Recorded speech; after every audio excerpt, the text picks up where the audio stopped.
안녕하세요. 결혼을 문턱에 앞두고 결국 뒤돌아서고만 30대 여성입니다.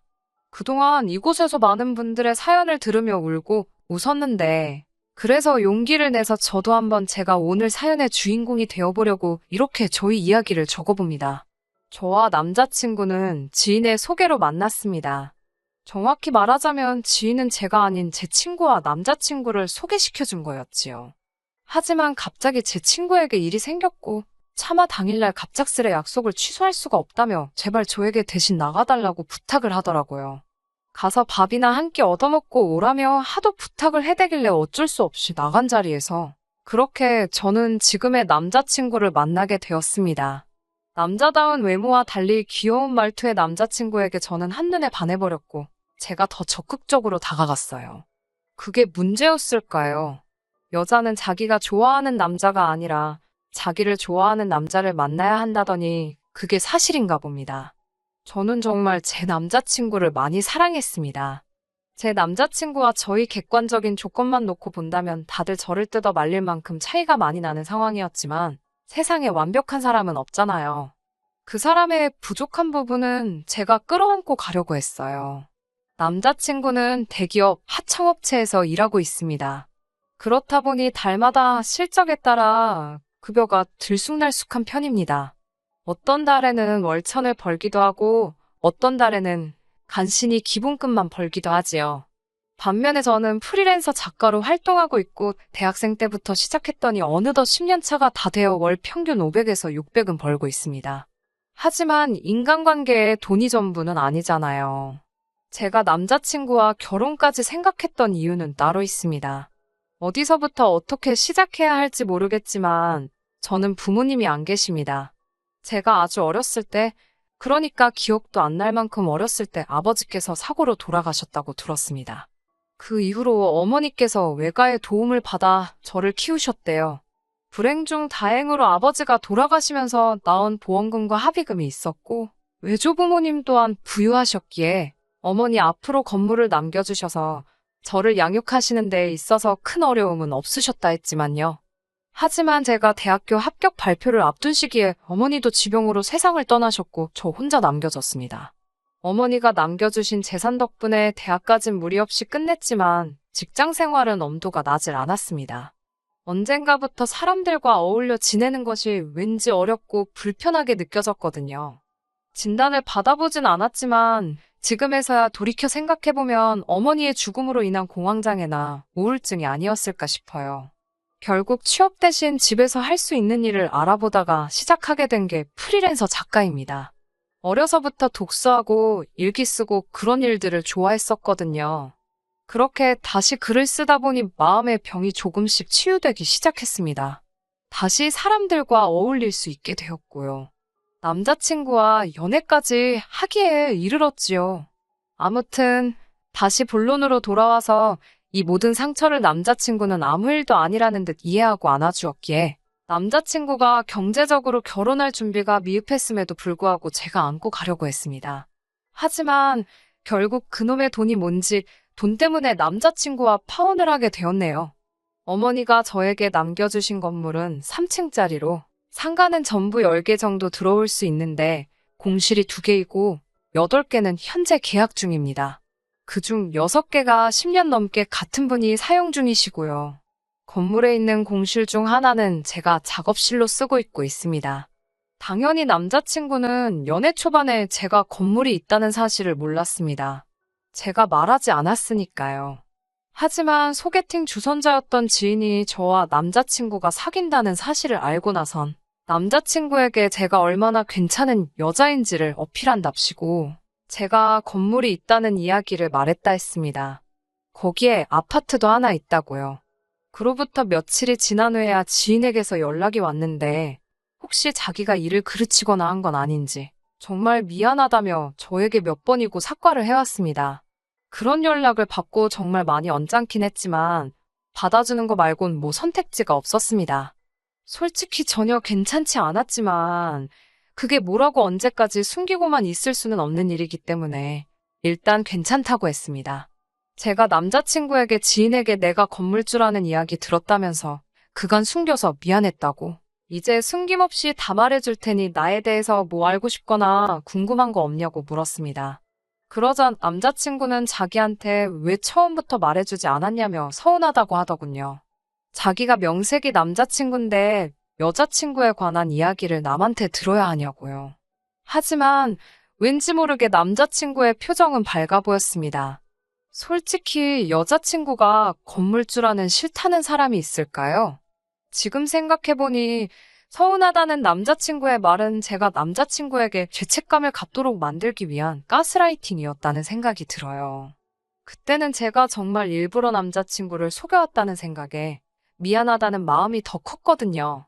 남자친구는 제가 미안해하는 마음을 알고 둘 사이에서 더 유리한 상황을 만들어갔던 것 같아요.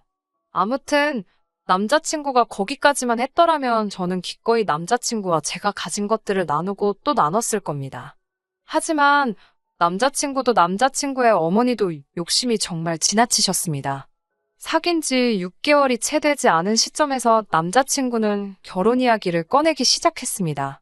자기 생각에는 저에겐 친정이랄 게 없으니 저만 오케이 하면 거칠 것 없이 결혼이 진행될 것 같았나 봅니다. 하지만 저는 최소한 2년 정도는 사귀어보고 결혼을 하고 싶었기 때문에 남자친구가 원하는 대답이 뭔지 알면서도 절대 해주지 않고 있었습니다. 그 와중에 남자친구가 자기 집에 인사를 가자고 하더라고요. 저는 우리가 비록 결혼 이야기를 나누고 있긴 하지만 정말 결혼을 할지 안 할지도 모르는 일인데 괜히 가서 정들고 싶지 않다고 무섭다고 솔직히 털어놓았습니다. 그러자 남자친구는 왜 처음부터 그렇게 부정적으로 생각하냐면서 일단 가족들도 만나보고 정도 들면 좋지 않겠냐며 어떻게든 저를 확신시키려 들었습니다. 결국 사귄 지 1년쯤 되었을 무렵 남자친구 집에 인사를 드리러 가게 되었습니다. 남자친구 부모님은 서울에서 벗어난 외곽에서 남자친구보다 6살 어린 여동생과 함께 살고 계셨습니다. 한눈에 봐도 지은 지 오래되어 보이는 복도식 아파트에 3사람이 살고 있었는데 방이 2개뿐이라 불편하겠다 싶더라고요. 집에 들어가 인사를 드리고 사간 과일과 고기를 꺼내놓으니 어머님께서는 건물도 있다더니 씀씀이는 별거 없네 하셨습니다.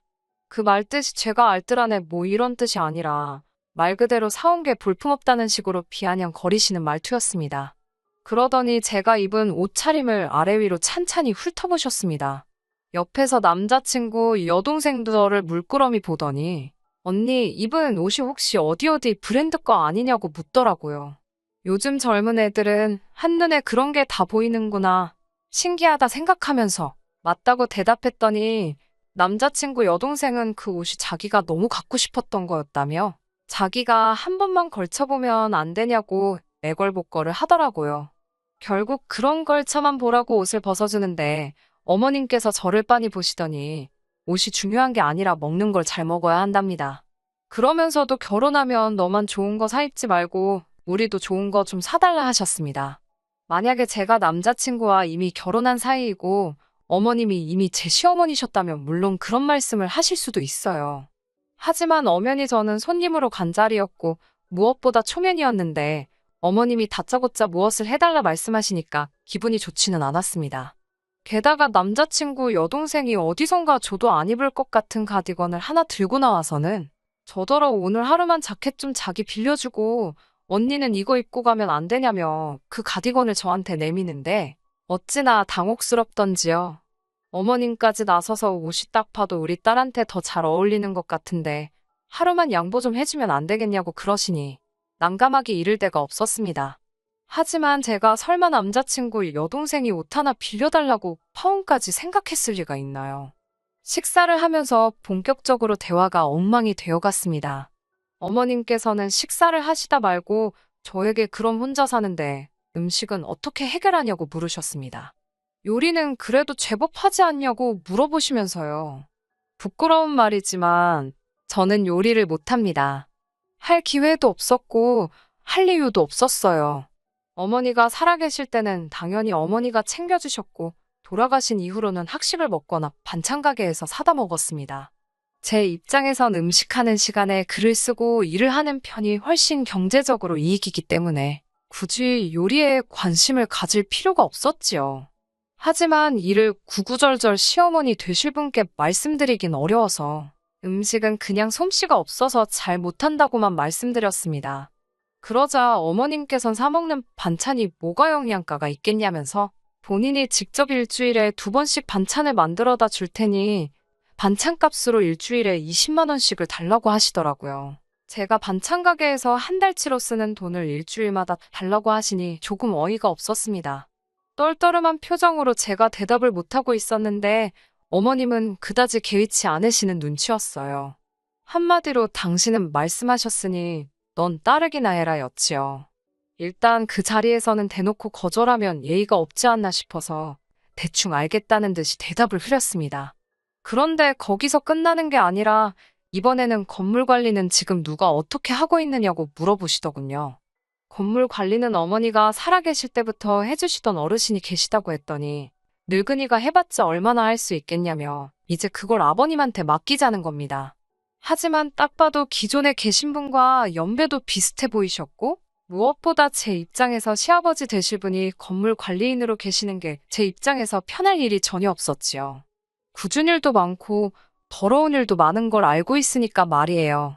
저는 어머님께 그건 어려울 것 같다고 말씀드렸습니다. 기존에 일하고 계신 분과 저희 어머니가 살아생전 친하게 지내신 동료 같은 분이라서 제 마음대로 나가라 마라 할 수가 없다고요. 그러자 어머님께서는 이제는 네 죽은 엄마가 아니라 네가 건물주인데 못할 게 어딨냐입니다.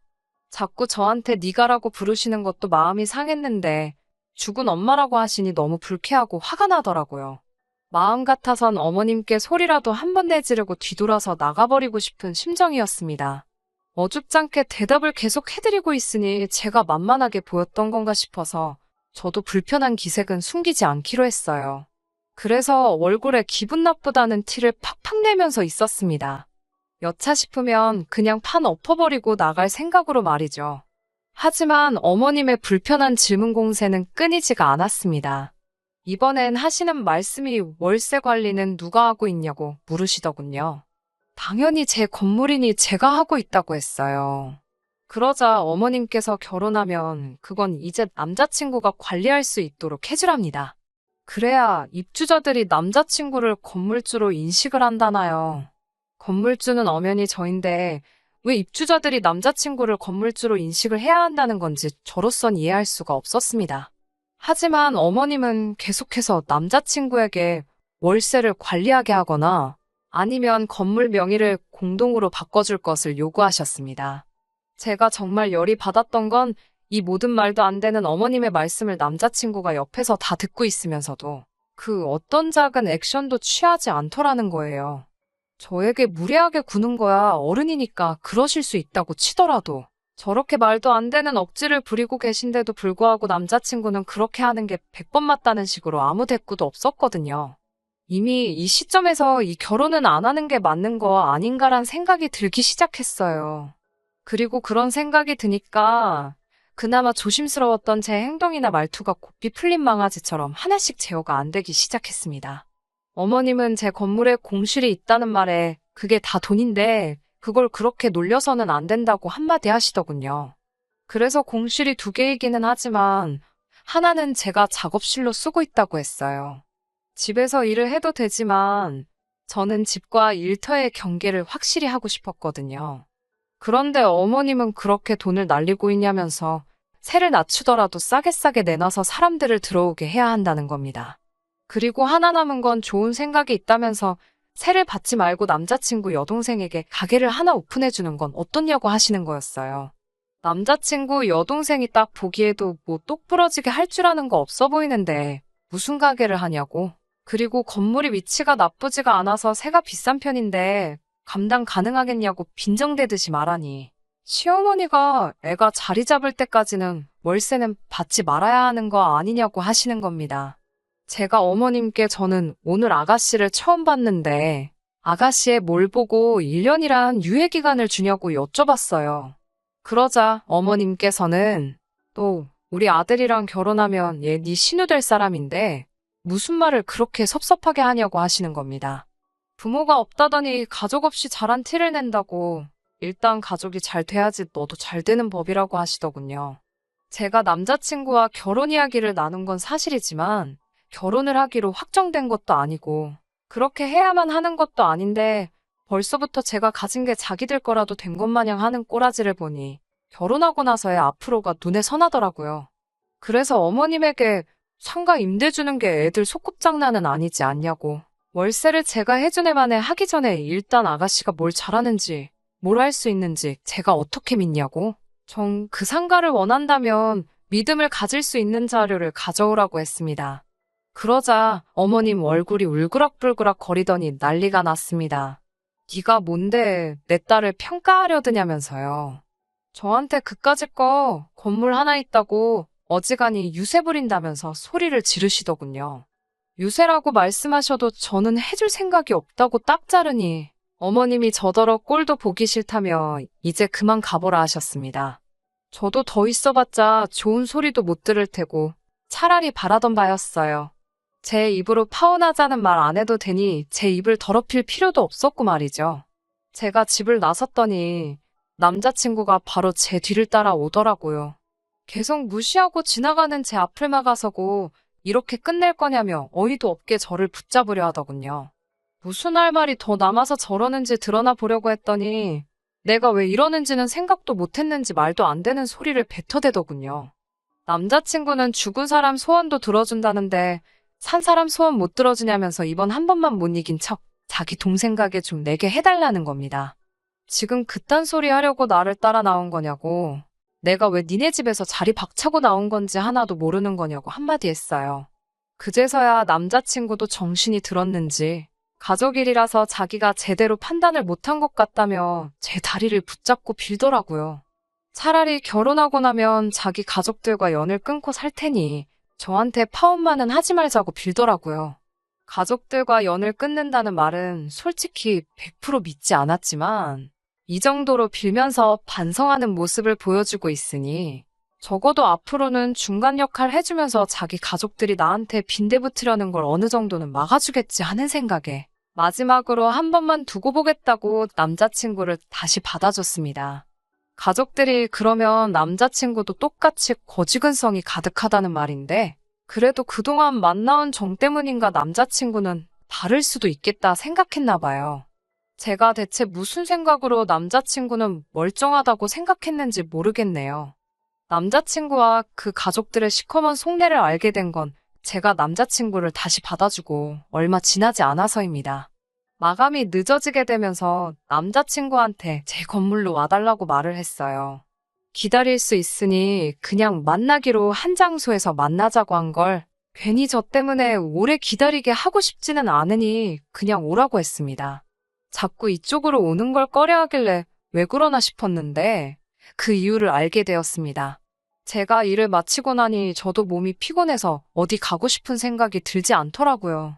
그래도 저녁 식사는 해야 하니 건물 1층에 있는 고깃집으로 향했어요. 제가 건물주라고 해서 세입자들을 하대하고 그러지 않거든요. 그래도 괜히 저를 어려워들 하시는 것 같아서 건물 안에 있는 곳은 잘 가지 않는데 그날따라 사장님이 저를 더 어려워하신다는 느낌을 받았습니다. 그래도 저도 거의 매일같이 제 작업실 오며 가며 하면서 마주치면 인사도 나누고 가벼운 농담도 주고받는 사이인데도 말이에요. 그리고 괜히 느낀 거긴 하지만 남자친구도 어렴풋이 사장님과 눈을 마주치지 않으려고 하는 것 같았고요. 아무튼 식사가 끝나고 사장님한테 계산을 하겠다고 했는데 오늘은 계산을 하시는 거냐는 알 수 없는 말을 하셨어요. 뭔가 이상한 촉이 들어서 그게 무슨 말이냐 물었더니 제 옆에 있는 남자친구 이야기를 하시더라고요.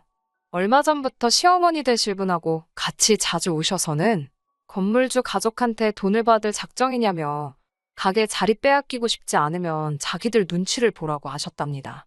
제가 안 그래도 신우될 사람한테 가게 하나 내줄 계획을 가지고 있는데 장사하고 있는 가게 뺏어다가 주는 게 제일 편한 거 아니겠냐고 반협박식으로 사장님한테 겁을 줬다네요. 그동안 계산 안 하고 간 건 덤이고 월세를 현찰로 저 말고 자기한테 내라고까지 했다는 겁니다. 사장님은 세금 계산서 때문에 그게 그렇게 되는 건가 싶어서 현찰로 준비는 했는데 주지는 못하고 있었다고 하면서요. 저는 그 길로 남자친구 멱살을 붙들고 바깥으로 끌고 나갔습니다. 저게 무슨 소리냐고 따져 물었어요. 남자친구는 이 상황을 다 알고 있을 뿐만 아니라 저한테 연 끊고 산다고까지 했으면서 제가 없을 때마다 자기 가족들을 데리고 와서는 세입자들한테 제 이름을 팔아갑질을 하고 다녔던 거예요. 심지어 그걸 빌미로 돈까지 뜯으러 다녔던 것이고, 나중에 알았지만 이 고깃집뿐만 아니라 여기저기 다니면서도 아주 판을 크게 벌려놨더라고요. 대체 무슨 생각으로 그러고 다닌 거냐고, 나한테서 그걸 숨길 수 있을 줄 알았냐고, 걸리면 어떻게 하려고 그런 짓을 했냐고 했더니 그제서야 소리를 치더라고요. 저 때문에 가족들하고 연까지 끊어야 했는데 혹시나 결혼도 못하게 되면 자기가 뭐가 되겠느냐면서 되려 호통을 치기 시작했습니다. 저랑 헤어지기 전에 어떻게 한몫을 챙기던가? 어떻게 잘 돼서 결혼까지 되더라도 세입자들한테 자기도 건물주라는 걸 각인시키기 위해서 그랬다는 거예요. 아무리 조물주 위에 건물주가 있다지만 자기가 뭔데 세입자들에게 자기가 건물주라는 걸 각인을 시키며 갑질을 하려 드는 거냐고 말하면서 남자친구를 바닥에 패대기 쳐버렸습니다. 남자친구는 나름대로 그동안에 서운한 게 있었는지 울분을 터트리면서 저보고도 그러는 게 아니라고 하더라고요. 부모님도 없는 너를 가족으로 받아주려던 우리 엄마한테 그러는 거 아니다. 그리고 자기 집에 인사드리러 갔던 날도 집이 비좁아서 내 여동생이 거실을 방처럼 쓰고 있는 걸 봤으면 너는 24평 아파트에 혼자 살고 있으면서 방 하나 내 여동생한테 내어준다는 말도 못하는 거냐 하면서 따지기 시작했어요. 그리고 어차피 비어있는 상가에 가게 하나 차려주는 게 뭐가 그렇게 힘드냐고. 세상 어느 부모가 자기 자식이 배우자한테 쩔쩔매며 사는 꼴을 보면서 기분이 좋겠냐고 하는 겁니다. 제가 자기 가족들 앞에서 지를 너무 우습게 만들었다나요. 앞뒤 안 맞는 헛소리도 더는 들어주고 싶지 않았고, 저희 부모님이 돌아가신 이야기를 떠나서 마치 내가 자기랑 결혼 생각을 하고 있으니 자기 가족들한테 간이며 쓸개며 다 빼주고 집도 돈도 건물도 다 가져다 바쳐야 한다는 듯이 생각하고 있었다는 게 어이가 없더라고요. 그래서 더 볼 것도 없다고 기회를 주려고 했던 내가 바보였다고 말하고 그냥 헤어지자고 했습니다. 그리고 우리 건물 세입자들한테 뜯어간 돈이나 무전 취식한 것들 다 돈으로 갚아내라고. 그렇게 하지 않으면 법적인 조치를 할 거라고 했어요. 그랬더니 질질 짜면서 남자친구는 저와 헤어지고 싶지 않다고 난리를 치더라고요. 남자친구는 끝까지 우리만 잘 살면 무슨 재미냐고, 온 가족이 다 잘 사는 게 진짜 행복이라며 절 설득하려 들었습니다. 니네 가족이 잘 살게 되는 게 나랑 무슨 상관이냐고, 헛소리 좀 하지 말라고 일침을 가하고 길바닥에 나자빠진 남자친구를 뒤로하고 저는 집으로 돌아왔습니다. 그런데 헤어지고 얼마 지나지 않아서 소개팅을 주선했던 지인으로부터 충격적인 이야기를 들었습니다. 남자친구가 회사로부터 잘렸답니다. 듣자하니 저랑 결혼하는 게 기정사실화 되었다 생각하고 자기는 앞으로 건물주가 될 거라면서 일을 아주 건성으로 하다가 상사들 눈밖에 나서 잘리게 되었답니다. 자기가 잠시 마음이 콩밭에 가 있어서 그랬다며 한 번만 기회를 달라고 절절 빌었는데도 소용없다며 끌어내지기까지 했다니 볼만했겠더라고요. 그나마 남자친구 집에서 돈 몇 푼 벌어가는 건 남자친구 하나뿐이었는데 그 거지 같은 집구석 기둥이 무너져 버렸으니 타들어간 재속 하나만큼은 덕분에 후련해졌네요. 아직도 저는 언젠가 저에게도 가족이 생길 거라고 믿습니다. 제가 가진 걸 탐내는 탐욕스러운 사람들 말고 그냥 평범하게 저에게 조건 없는 사랑과 관심을 주는 그런 가족 말이에요. 오늘따라 저를 떠난 가족들이 너무 그립습니다. 끝까지 들어주셔서 감사합니다. 오늘의 사연은 여기까지입니다. 구독과 좋아요, 알람 설정 부탁드리고 더 좋은 사연으로 다시 찾아뵙겠습니다. 감사합니다.